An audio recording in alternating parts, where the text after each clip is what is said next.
Yeah, Lasa ma'am? Yes, sir. Yeah. 3, 2, 1, start. Welcome to the inaugural ceremony of the 6th edition of Symbiosis Law School Pune's International Criminal Trial Advocacy Competition, SICTA 2021.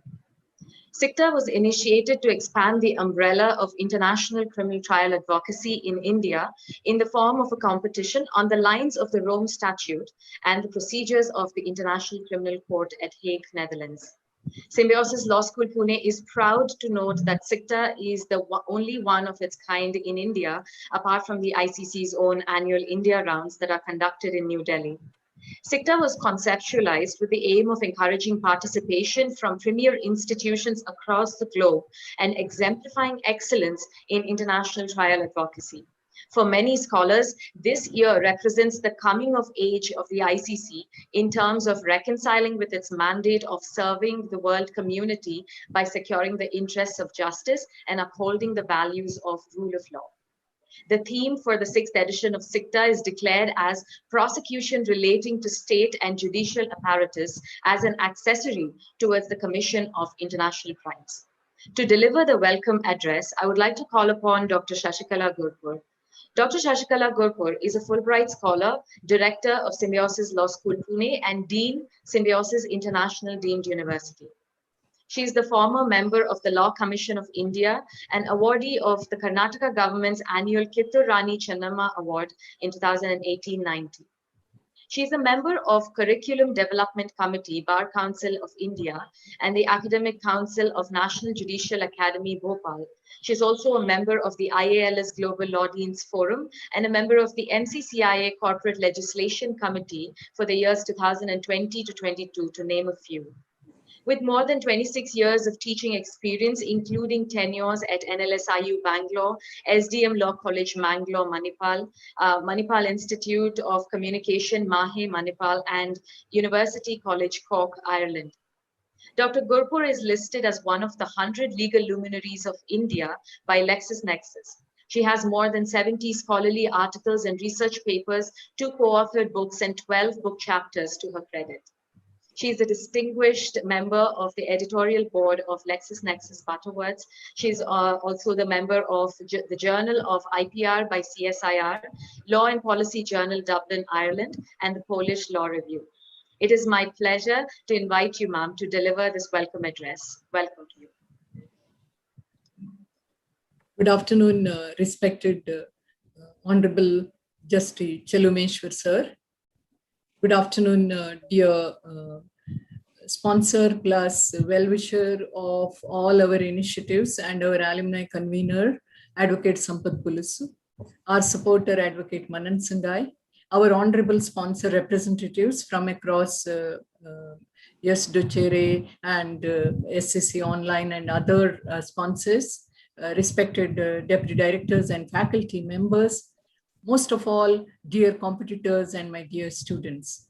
It's a great honor to welcome our honorable chief guest and his lordship, Justice Chalumeshwar sir, who has been very, very encouraging of our initiatives. Though we are standing in the private sphere of law schools, when sir was a sitting judge, he visited us and he delivered a wonderful speech in 2013. Sir, that was a great pat on the back. When we were in a very small campus, you visited our campus and you encouraged us when you were one of the speakers at our Law Day function, which also had seen Justice Chandrachud Memorial Public Lecture as part of the occasion.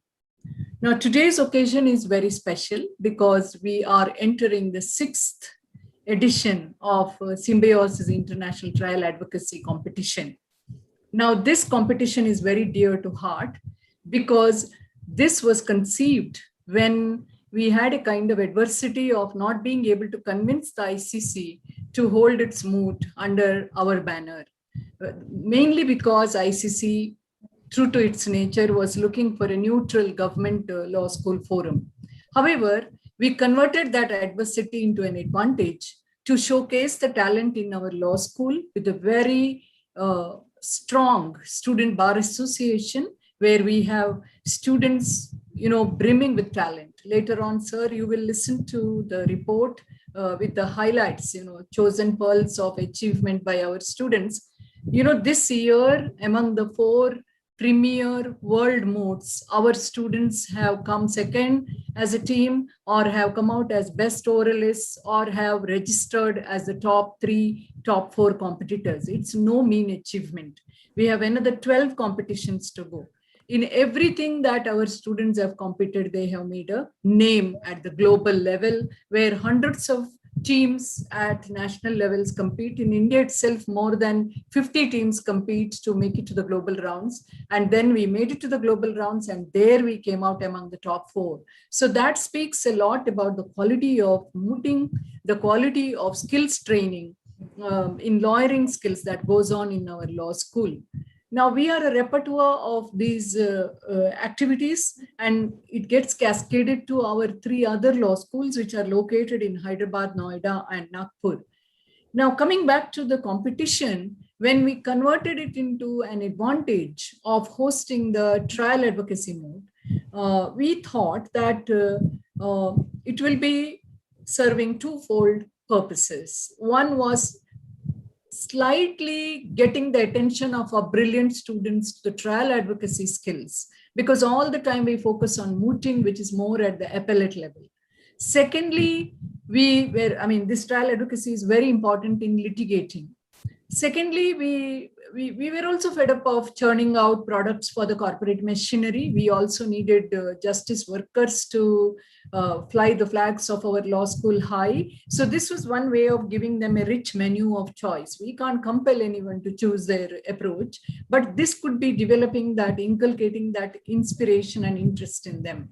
So in that pretext, we were able to bring back our alumni as judges, as referees, like Advocate Sampath Bulusu, etc. So this was one. Second was that our international university, Symbiosis International University, which is a home to 8 faculties, including the latest medical college for women, has been known for its internationalization DNA. Our law school, which has all the trappings of law, which is nationally bound, yet has made impressive record in winning the recent FICCI Award for Internationalization of Higher Education. Sir, we competed with the globally transferable technology law schools, technology schools. We competed with business schools, but we made it despite being a law school because of the DNA of Symbiosis in highlighting all-round internationalization. So SICTA, National Advocacy Movement, in its format and in its competition being open to international participants, echoes that internationalization. It resonates that passion that we have in our law school and in our university.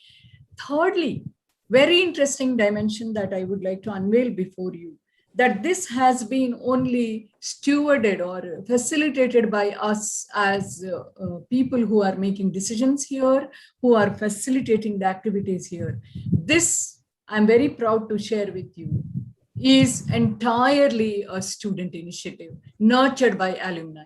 If you look at the initiative, when we lost that bid, one of our students, Vadindra, who stood up and he said, "Ma'am, we can do this and we can do something beyond the routine of moods." So he, along with Parth Dikshit, another batchmate of his, younger batchmate of his, they both came together and they developed a problem. Our teachers were there to support. We had our international network of faculty from across New Zealand to Ireland to England to US, who were supporting us in fine-tuning this international criminal trial problem.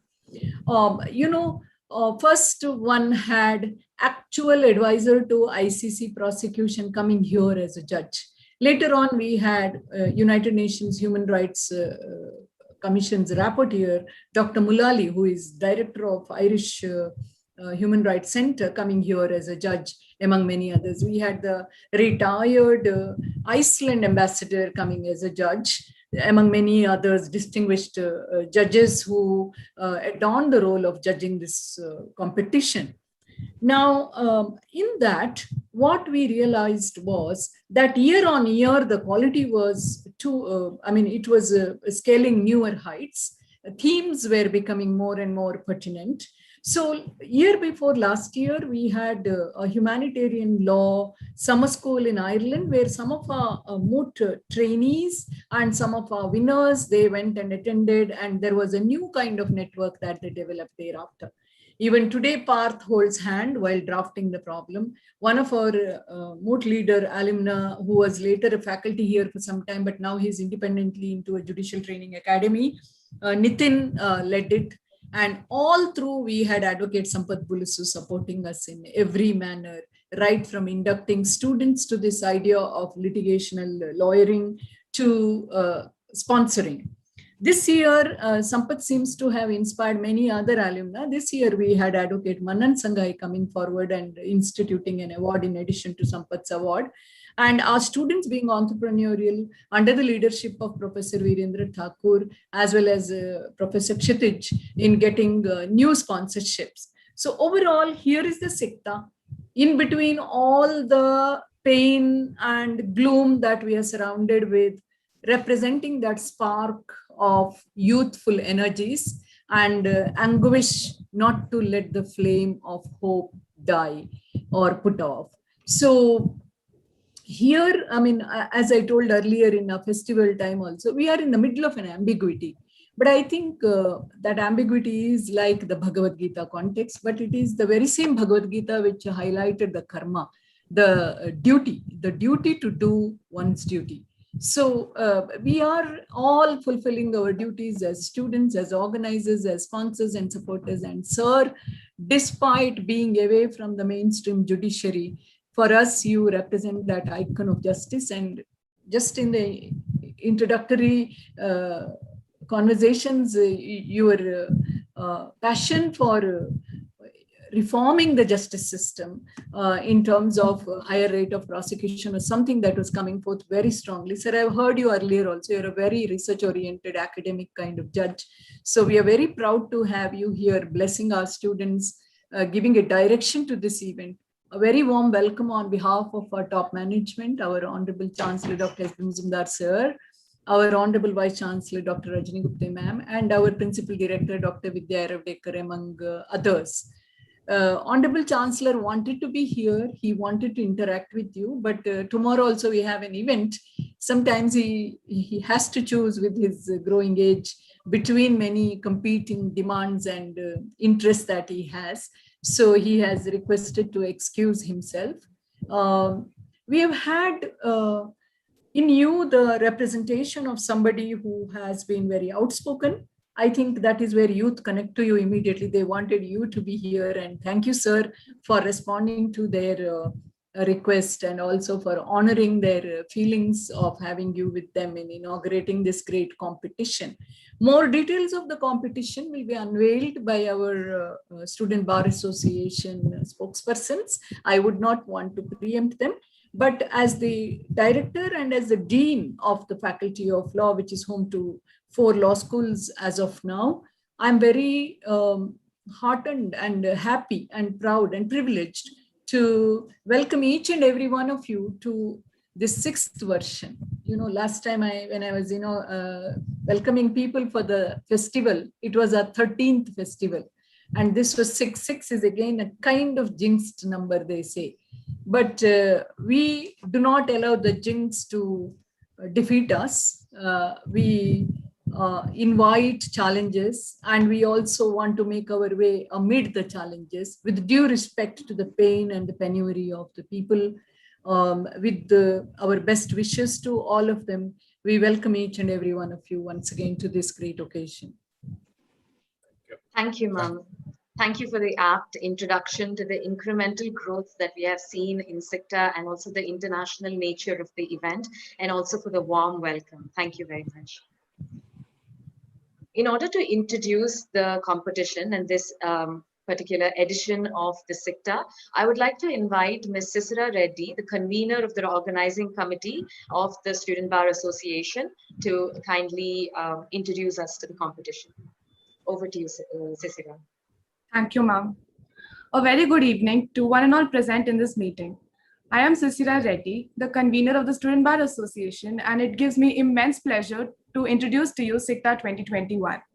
At the outset, I hope each and every one of you is staying safe and healthy. And I would like to thank each and every one of you for taking interest in this competition during these trying times. As Gurpa ma'am rightly pointed out, SICTA was first conducted in 2016 under the convenership of Advocate Bardindra Joshi, which is an endeavor of Symbiosis Law School, Pune, with a great significance in contemporary times, and was conceptualized with the aim of infusing the seeds of dispute adjudication through the simulation along with a holistic experience of the International Criminal Court.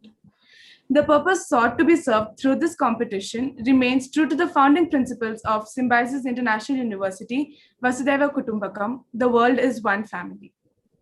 Since its inception, SICTA has been a champion of fairness, justice, and transparency. This competition has grown manifold in terms of its participation and has witnessed participation from throughout the world, which includes the likes of Malaysia, China, Poland, Kuwait, Bangladesh, UK, and Nepal. The effect of the problems have far-reaching consequences that lie in the human rights, data privacy, ethnicity, and the tenets of international law having worldwide consequences. On that note, the theme for the 6th Symbiosis International Criminal Trial Advocacy is prosecution relating to state and judicial apparatus as an accessory towards the commission of international crimes. The theme revolves around the methods through which the judicial apparatus becomes an accessory in promoting and facilitating international crimes and the status of the international criminal law on such issues. The historic and contemporary relevance of the theme shall also implore the participants to deliberate upon the seriousness of the issue. Inspiration is taken from the recent multiple allegations of complexity between the judicial apparatus of Philippines and the government of Duarte related to its infamous war on the drugs policy. With the advent of the deadly COVID-19 pandemic and the shift to the online medium, the organizing committee has strived to bring to you the experience of a physical competition, and this would not have been possible without the continuous and unwavering support of our director, Dr. Shashikala Gurpal ma'am, the deputy directors, Dr. Bindu Ronal ma'am, and Professor Kshitij Naikade sir, and the faculties at SLS Pune. I would also like to thank the members and the volunteers of the organizing committee who have been working round the clock to ensure the smooth conduction of this event. Last but not the least, I would like to express my gratitude to the Student Advisory Board and the IT department who have helped us execute our vision of the very first Symbiosis Law School Pune International Criminal Trial Advocacy Competition. Thank you. Thank you, Sisira, for elucidating the purpose and the theme of the competition for our audience today. Now, to present the achievements of the Student Bar Association, I would like to invite Ms. Rebecca Jaiswal, the co-convener of the organizing committee, SICTA 2021. Good evening, everyone. This is Rebecca Jaiswal. I am the co-convener of the Student Bar Association for this academic year. It would be a try to add to anything that has already been said by our director, ma'am, Professor Lasya and Sisira about the competition, and more so about the achievements of the Student Bar Association of our college in general. As ma'am actually said, we are under a lot of ambiguity present in the entire world. There's a lot of ambiguity around us. The surrounding pandemonium does not support us to conduct this particular event in an offline manner as much as we would have wanted to. We could not go ahead with it. So this is the first virtual. Yes, it's the 6th edition of this particular competition, but it's the first virtual one. So as Sisira said, we'd like to thank everyone who's helped us make this event what it is today. So I'm sitting in front of you for this particular speech about the achievements of the Student Bar Association, or if Sisira was there to talk about the competition, it could not have been possible without the constant encouragement and support of everyone involved here, everyone sitting right here, including the participants. If you were not here, we would not have gone ahead with conducting this competition. Coming to the achievements of the Student Bar Association in the last 1 year, we conducted the 5th Symbiosis Law School Pune International Criminal Trial Advocacy Competition in the month of March last year in 2020. However, the competition could not be conducted in an offline manner because of the ongoing situation at that time. Now, we have come a complete circle where this year also we could not conduct it in an offline manner. However, we went ahead with the memo submission round last year, and this year we are going ahead with the oral rounds. However, as we now speak, there are multiple competitions that are going on. There have been multiple competitions in the span of the last 1 year. Our teams representing the College Symbiosis Law School Pune have participated in over 100 competitions all over the world, and not just in national and state level competitions. Not just that, we have gone on to win over 70 competitions in some way or the other, whether we were the winners or the runners up, or we've always gotten laurels for our competition.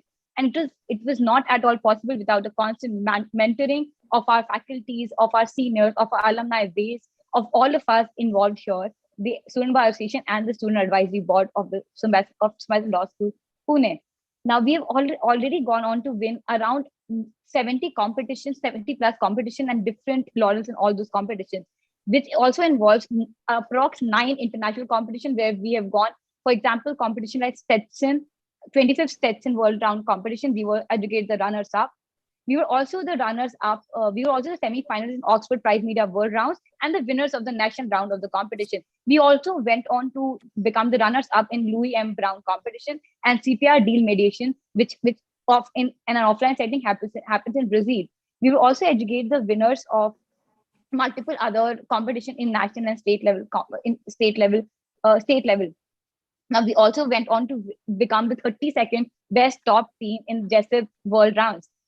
Not coming from that level to conducting an event like this in an online base, it's always been a very enriching experience for all of us, equally and individually and collectively. I would always like to thank all the faculties for always supporting us, and all the participants who are here, all the participants who represent our college and go on to win and do really, really great in their competitions. Symbiosis Law School Pune has always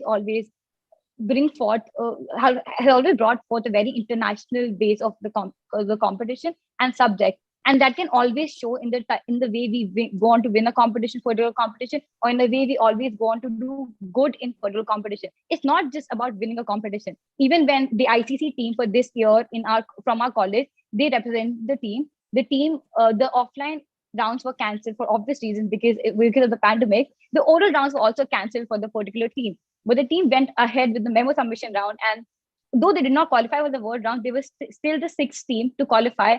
They were the 6th best top team in the particular round. So our students at Symbiosis Law School Pune, they do not only completely aim at winning some competition, they also aim at learning whatever they can from the particular competition, from the subject that we are taught right here, and from whatever in a very holistic environment. Having said that, this particular competition bases everything on international criminal law. And we are very proud to conduct this event, and we are very proud and we are very happy for all of you to be here for the inaugural ceremony. Thank you. Thank you, Rebecca. Thank you for presenting the excellent achievements of the Student Bar Association, which is truly a testament to the excellence that is pursued at the management level, the faculty and the student level. It's very encouraging to hear. Thank you very much. It is now my great privilege to introduce our chief guest for this inaugural ceremony, Shri Justice J. Chalumeshwar. Former judge of the Supreme Court of India. He was formerly the Chief Justice of the High Court of Kerala and Guwahati High Court. Sir, having completed his law from Andhra University, Visakhapatnam in 1976, he was a judge in many landmark cases, such as the Shreya Singhal versus Union of India case, which struck down the Section 66A of the IT Act on the grounds of being unconstitutional. He authored dissenting judgments in the National Judicial Appointments Committee verdict. Sir also worked with Justice Sharad Bobde and Justice Nagappan to certify that no citizen without an Aadhaar card can be deprived of basic services and government subsidies. His contribution to the legal system in service to the Constitution of India and its people has been tremendous. And that is why it is an honor for me to welcome you today, sir. A very warm welcome to you, and over to you. Anyway, before I start this, Lasya, by any chance you speak Telugu? Yes, sir, I do. Because your surname, I suspected that you must be speaking. Where do you come from? Which part of Telugu-speaking world come you from? I'm from Hyderabad, sir. Okay. Thank you. Now, good evening to all the participants. Lasya, one question. How long do you expect me to speak? Normal. Sir, it's up to you, sir. We have No. we have a schedule drawn out, but we are before time, so please take your time. So we are very eager to hear whatever you have to say about this. Okay. No. A very good evening to you all. Sir, if I may, going by the attention span of this generation, maybe 20 to 30 minutes. Sorry. Going by the attention span of this generation, maybe 20 to 30 minutes. Yeah, not only that generation, I don't think many of the speakers, including myself, have that capacity to Right. hold the attention of the audience beyond that. Right.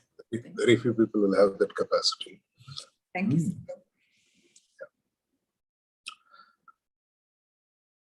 Now,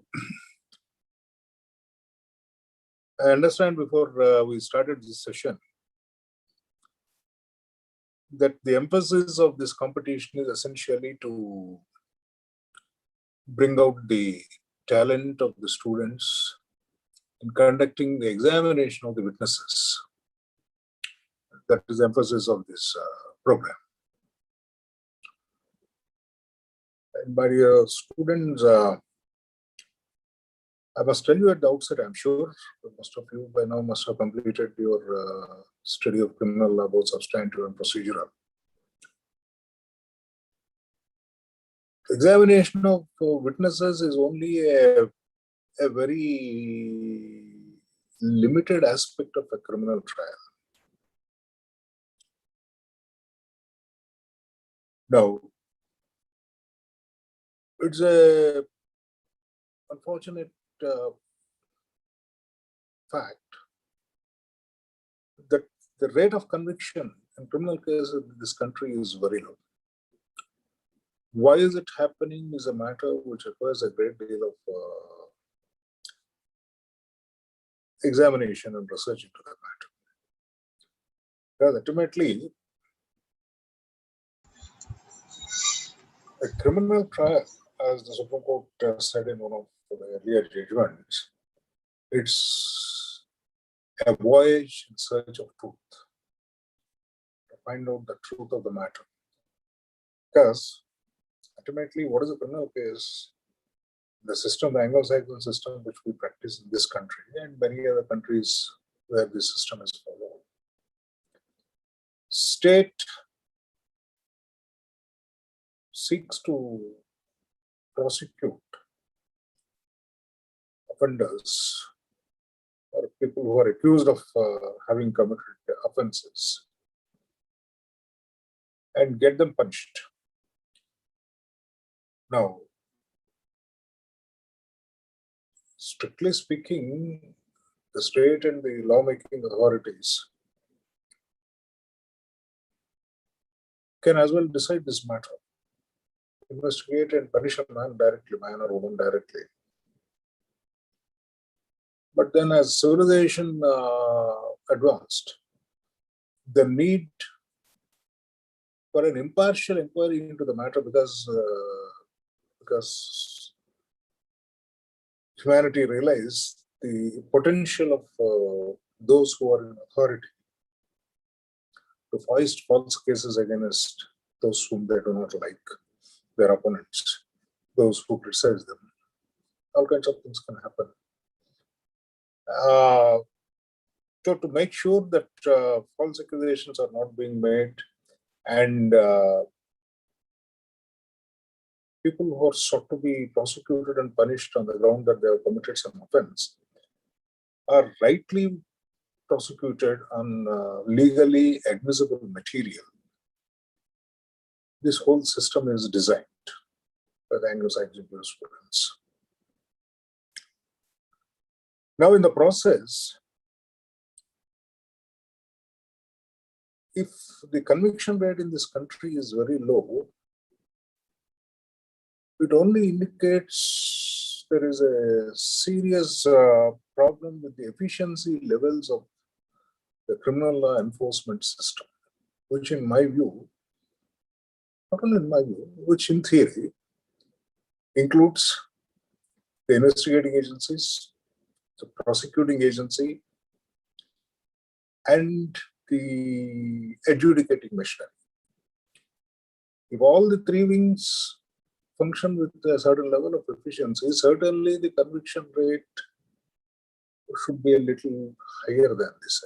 I'm not saying that people should be punished without material. That's not the point. But quite often it happens in cases where people could have been punished because of the inefficiency of any one of these three agencies, or more than one of them, or three of them.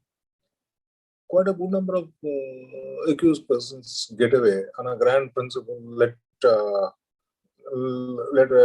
99 criminals escape, but let not an innocent man be punished. Well, it's a wonderful philosophical statement. But in the process, if 99 people who ought to have been punished, if only the system is more efficient, escape, that is going to be a hazard for the country, for the society. It's a very sad experience, of at least my sad experience. I'm sure all of you must have followed, some of you at least, if not all of you. In the last 10 years, in my own state, of course, unfortunately, that state itself is split into two now. State, two incidents took place. Unfortunate incidents, both of them. In one case, about a decade back, in a town called Warangal in the present state of Telangana, there was an incident of acid throwing on a girl. Now, the accused were eventually apprehended a day or two, whatever is the thing, later. And it's a matter of record that both of them were shot to death by the police on the ground that they tried to escape the custody, whatever is the thing. I'm not on that. But the point is the way the civil society reacted to that incident. There were huge processions in the town congratulating the police, the parents' association, the students' association, so many people. Now, when it is a very ghastly incident when somebody throws acid at somebody's face, and more particularly on the face of an innocent girl. But point is, this kind of system of dispensation of justice is very dangerous. Anybody could be a victim of this kind of a case. The second incident took place about a year back. Once again, unfortunately, the victim was a girl. Girl was, I'm sure you must have noticed it, girl was gang raped, and not only gang raped, she was killed, the body was burnt. So the body was burnt. The accused were apprehended, and same story, eventually they were shot to death. And the explanation is that they tried to escape the custody. Let's not go into it, that's not the relevant point. Once again, the reaction of the civil society is that huge processions were taken, congratulating, holding big placards, congratulating the police. Now, why is it happening? That is the question. That's what I'm trying to point out. This is happening because these 99 criminals are escaping on that high philosophical principle, let not innocent people be punished. But then they are not really, may not be not all of them, at least some of them, a good number of them are not innocent. But because of the inefficiency of the various agencies concerned with the enforcement of criminal law administration, criminal law, these people get away on some legal objection. Now, it is that inefficiency I'm talking about.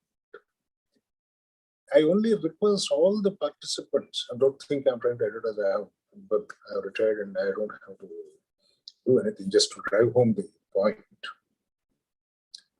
Pick up this judgment, 2018, 7 SCC, page 743. Vinubhai Ranchodbhai versus Rajiv Bhai, something. It was perhaps if not the last, but one case I decided in my career as a judge. It was a case where 3 people died sometime in 1992 in an incident that took place in Gujarat, some small town of Gujarat state. And the whole process, the matter took some 92 to 2018. That would be 8 plus 18, 26 years to reach the Supreme Court. there's another aspect of the matter why we will not go into it now. That judgment, in fact, I have indicated the various maladies plaguing the criminal justice system in this country. The inefficiency levels, unfortunately, of the investigating agency, the prosecuting agency, and the adjudicating mission. That means the judiciary. I have pointed out specifically with materials on the record where all the efficiency lay. Now, why is it happening? For example, in that case, there were 3 dead bodies, 3 people died. And the trial court's conclusion is 2 of the accused, there are 17 accused in all in that case. 2 of the accused were guilty of the offense of 302. 302, I'm sure all of you are participating in this program by now, you know what is 302 Advocacy, punishment for murder. Fair enough, wonderful. But then killing a human being is an offense. If 3 people are killed, 3 distinct offenses are committed. So these 2 people, if they are found guilty of an offense of 302, a clear finding must be recorded with as to the guilt of these 2 people with reference to the specific disease, one of the 3 deceased. No such finding was recorded. On the other hand, when charges are framed, 3 distinct charges under the head of 302 must be framed against these 2 or some more people or some, it all depends on the fact situation.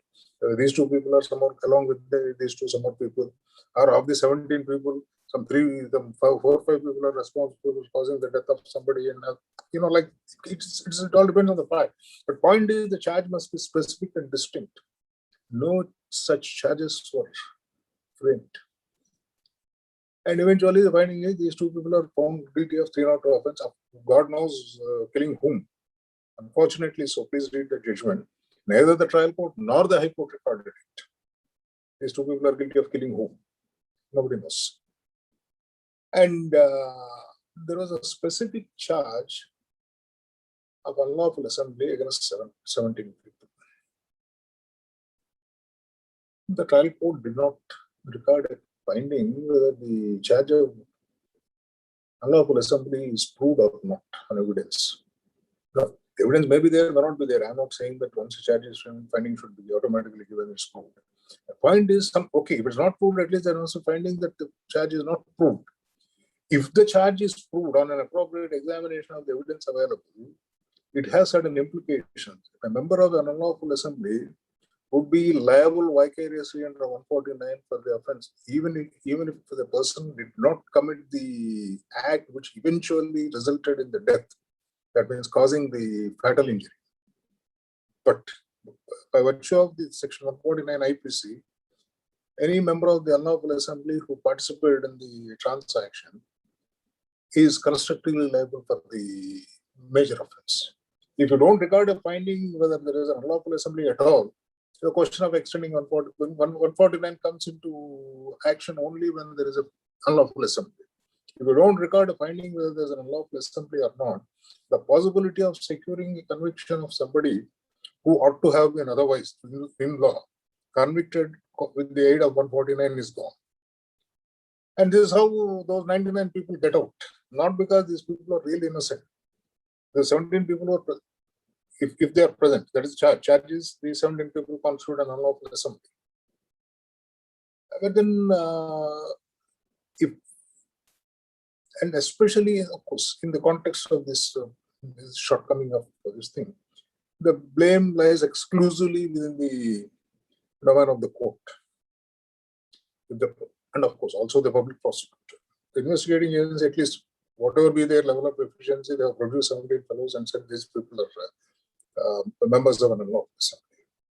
If the prosecution does not, the prosecuting agency did not care to present the case properly to establish that there was, in fact, because unlawful assembly is not only the mere number of people there, but with the requisite intention, so on and so forth, the definition of an unlawful assembly.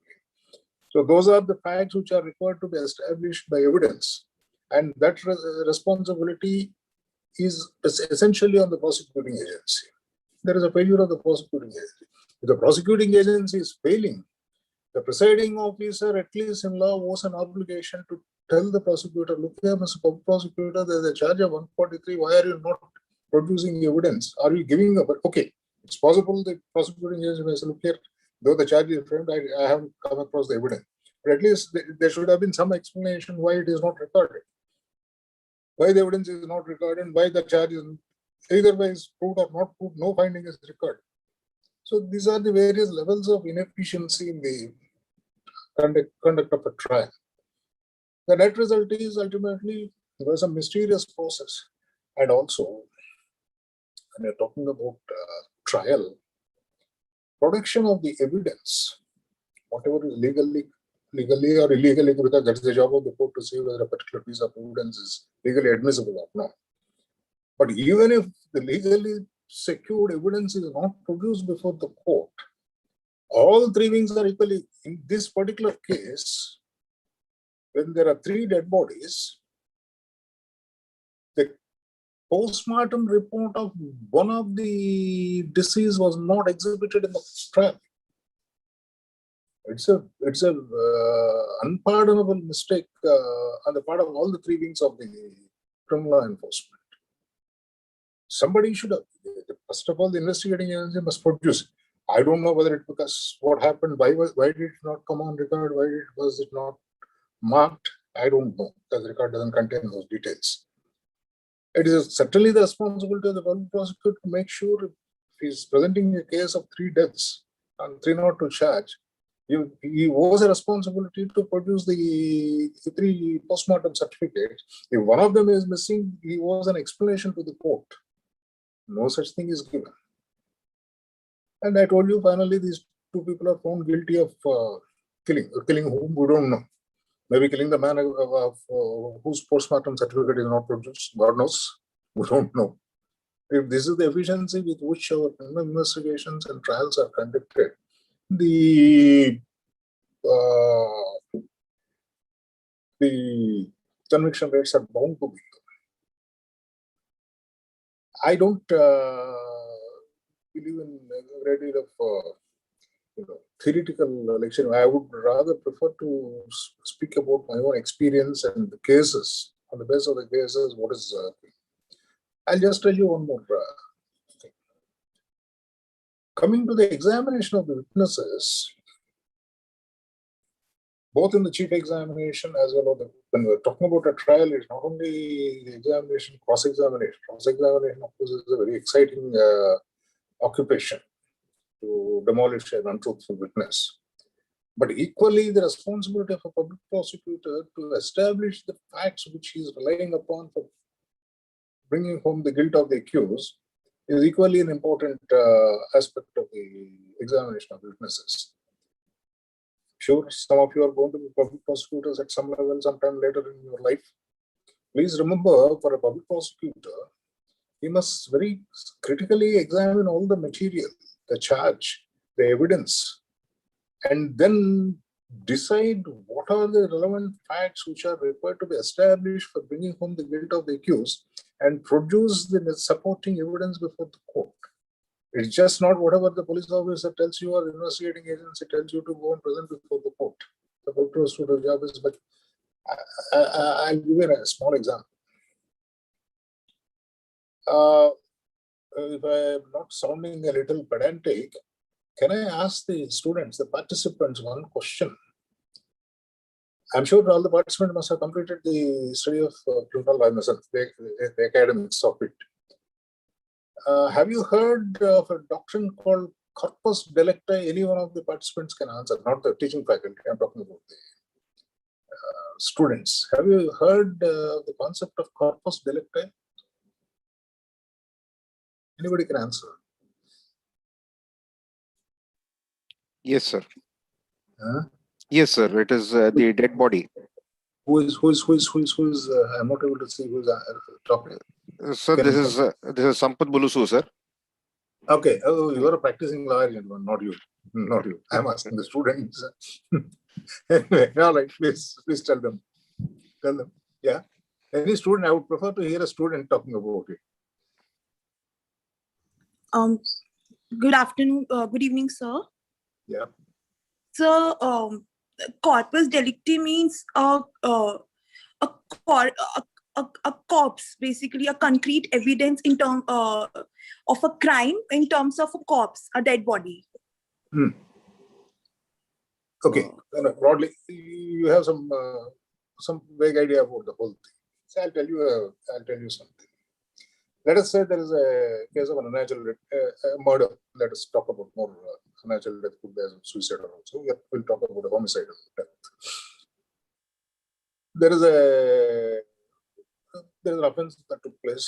The police receive a report. They go to the scene of offense. They conduct the local investigation, conduct a panchanama, look at the dead body, examine the local witnesses, all that process. Then the next step is the dead body is sent for postmortem. Okay, the man or woman, the victim is lying dead there. Now, what exactly is the cause of the death is something which it is a homicidal death or suicidal death must be known, must be established. So to know that, the body must be sent to for autopsy to the doctor. Now, once the body goes to the doctor conducts autopsy on the body, investigates into the cause of death. What are the difference of whether it's a gunshot injury, what was the nature of the injury, did it pierce through the heart or lungs or whatever it is. Or it is or some other weapon was used, the nature of the weapon. And doctor gives an opinion which one of the injuries is fatal.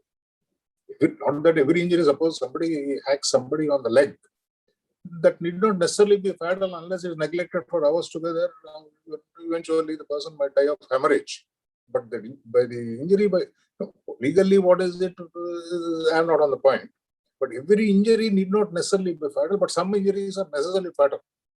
If somebody's head is chopped off, afterwards there's no argument possible saying that whether injury is fatal or not. It's certainly fatal, I suppose. That's too elementary. So therefore, to find out what is the fatal injury, the body is sent to the postmortem. Now, the report comes and so many things happen. I'm not going into full criminal investigation business now. The prosecutor's responsibility, I'm talking about production of evidence. When a dead body is sent to postmortem, obviously there is somebody who carries the body to the doctor, and normally the dead body is entrusted to a police constable. Not sometimes some senior officer may also accompany the body. That's a different thing. Normally, it's entrusted to a police constable, and he carries it to the concerned government hospital where the autopsy is to be conducted, along with a requisition from the investigating officer saying that this is the dead body of a person. So, because it's the investigating officer who collects the information whose dead body is this. Obviously, investigating officer, the police officer of the Thanadar will not know every individual living within his jurisdiction. On a local inquiry, after going there, conducting the panchanama, he gets to know the name of the deceased. He's so-and-so, son of so-and-so, so-and-so. So the investigating officer sends a requisition. Look here, this is the dead body of X. We are sending it to postmortem. Please conduct. The constable who's carrying the dead body, carrying it not necessarily physically be carrying, is accompanying the dead body to the hospital with the requisition. He also wouldn't know the person, the victim personally, except the record and whatever it is. So he goes and hands over the dead body to the doctor. The doctor, for the first time, would be looking at his body. One of those cases where the doctor happens to know the victim also. That's a different story. I'm not normal case. Doctor. So the doctor doesn't know whose dead body is conducting the autopsy. He simply says, look here, the constable gave me the requisition saying that in the body of so-and-so, my Thanadar asked me to carry the body to you. Please conduct the. So therefore, I conducted. Now, this constable who carried the body is the link to establish the continuity of the dead body. It's the same dead body which was which was entrusted to the constable, on which the doctor conducted the autopsy. If that constable is not examined, that link is missing. Any brilliant defense lawyer would immediately plead corpus delicti, the corpse body is not identified. All the witnesses may say, look here, half a dozen eyewitnesses say, look here, so-and-so killed X victim. But legally, the material on record, there will be a missing link whether the autopsy was conducted on the body of that X or not. It may look very, very, very trivial or superficially. But if you want to follow a civilized and rational system, and in most of the states, as a matter of routine, this constable is examined by the public prosecutor, and most of the cases, 99.99 recurring cases, there won't be cross-examination. Normally, because the same body. There can be an exceptional case where the body is changed, those organized criminals, what all those things are there. But this constable is not even cross-examined because that fact nobody would normally dispute. But you can't presume that since nobody is cross-examining this constable, it's useless to. Suppose in a given case you don't examine, and the defense counsel says, look here, the body's identity is disturbed now, there is no connecting link. Finish. I think in a rational system, the case must end in acquittal there for that one lapse of the prosecution. So it is both those who are going to represent the prosecution as public prosecutors and those who are going to be the defense counsel. They must know precisely what are the facts which are required to be established, and for the defense counsel to find out whether these facts are established in accordance with the procedure established by law. These facts are sought to be introduced from the record, are admissible under the provisions of the Evidence Act. The evidence is procured strictly in accordance with law, secured. The minute you use procured, other connotations come. Now, these are the various aspects of it. One thing, I started my career as a lawyer in the public prosecutor's office. My senior told me in the initial days, young man, please remember, in the examination of the witness, what is the most important thing is that what not to ask. Don't ask unnecessary questions. If you ask unnecessary questions and elicit unnecessary information, sometimes that unnecessary information coming on record because of your wrong questioning can be destructive of prosecution's case. Similar, the rule applies even to the defense counsel. So unless we are very clear about what is it that we are seeking to prove or disprove for finding out the truth of an accusation, a proper trial can never be conducted. And if we are talking about a competition on the conduct of trial, please, not only for this competition, for your future, those of you who eventually get into the practice of criminal law in whatever capacity, either as public prosecutors or as defense counsel or as presiding officers, or even as, I'm sure some of you might end up in the investigating agencies as a police officer, you may become an IPS or whatever it is, deal with these matters. See, unless you have clarity on these things, what is the evidence that is required to be collected, how is it to be presented? The trial system, the efficiency of the trial system will suffer greatly. In a competition like this, that is very engaged for you, gives you an opportunity to look into these matters, improve your skills, understand what exactly is the scope of the criminal investigation and prosecution, and not only help you to become successful lawyers, but help the society to improve the efficiency of the system of the law enforcement. I wish all the participants all the best. Thank you. I hope I have not exceeded. No, sir. Thank you very much. Thank you. Thank you, sir, for sharing your valuable insights into the criminal justice system in India, and also pointing out the inefficiencies that are surrounding investigation and trial procedures. Truly, your prowess and passion on the matters of justice is inspiring and thought-provoking. So thank you very much for gracing this occasion and encouraging our participants as well as the audience. Thank you very much. Now, to deliver the vote of thanks, I would like to invite Dr. Bindu Ronald, Deputy Director, Academics, Symbiosis Law School, Pune. Over to you, ma'am. Thank you very much, Professor Lasya. As an institution imparting legal education, Symbiosis Law School has always tried to ensure quality, dynamism, and excellence. And as far as moot court competitions are concerned, there are a number of institutions that hold moot court competitions, and until very recently, Symbiosis Law School also held moot court competitions. And then 6 years back, we decided to begin this trial advocacy competition, understanding that trial advocacy teaches many essential skill sets, which includes critical thinking, art of developing persuasive, coercive argument skills, etc., in students, giving them the necessary confidence that is necessary for them to step into courtrooms.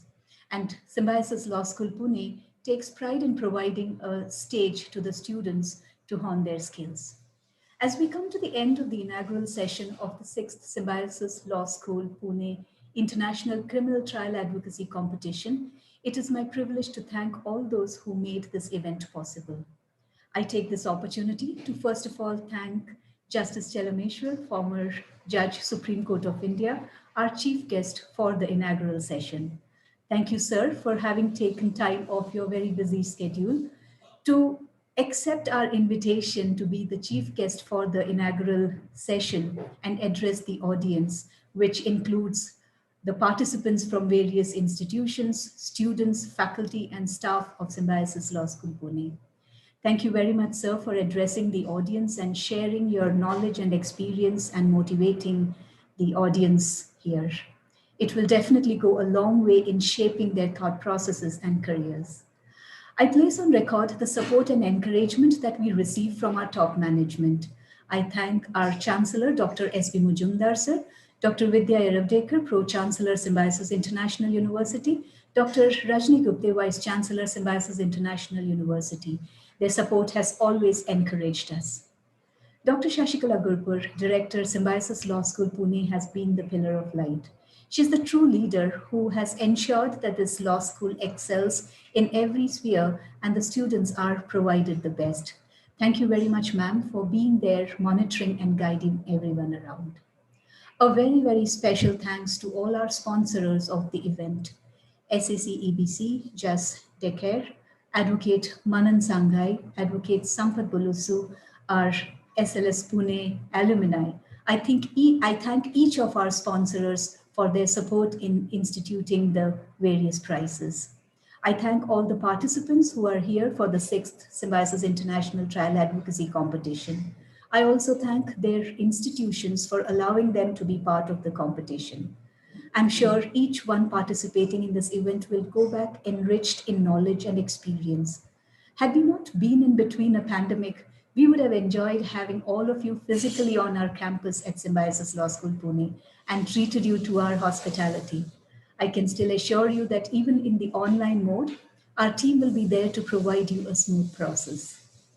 An event of this magnitude has been possible only because of the contribution of the round-the-clock efforts put in by our Student Bar Association students, guided by a team of faculty led by Professor Virendra Thakur, Professor Kshitij Naikde, Professor Varun, and Professor Richa Dwivedi.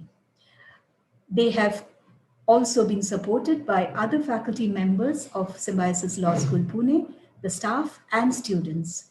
I must also mention the contribution of the program committee, the PR media committee for their involvement in this event.